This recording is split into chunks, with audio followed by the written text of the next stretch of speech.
All Thanks, right, what Phil. is the best way to prepare for a sensitive conversation? Follow a structured framework, practice the conversation, prep the environment, and timing. There's often times when I've got clients who call in, and typically it's usually related around a termination conversation, but even sometimes when there's other disciplinary issues that they need to cover with clients, with their employees.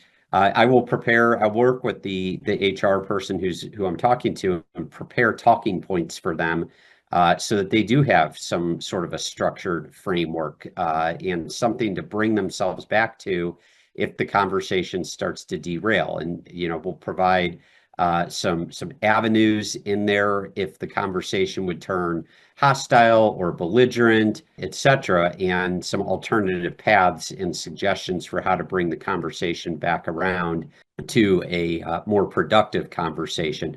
Practicing is great. Unfortunately, I think in the workplace setting, there's not always time for practicing.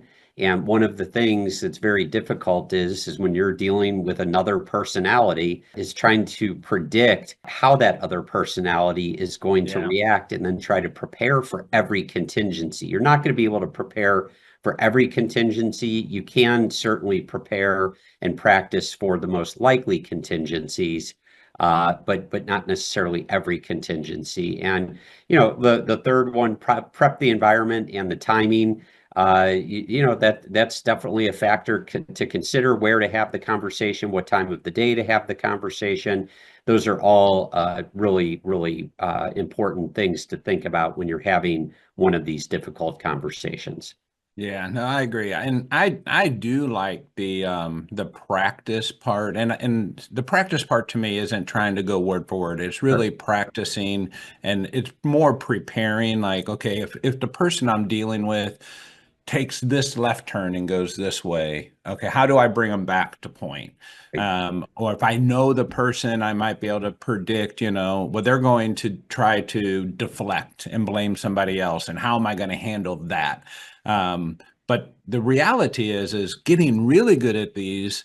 And it is the skill that I know we teach in our program in our class that is coming up. Let's see I got a date for that here, May 21st, resolving conflict in the workplace. That's a great program. It focuses strictly on these kinds of topics. It's being able to do it on the fly, Yeah, right? It's exactly. it's getting good enough that, okay, I need to say something now, not go away, prepare, practice, and come back and say something, and being able to be good enough on the fly for that.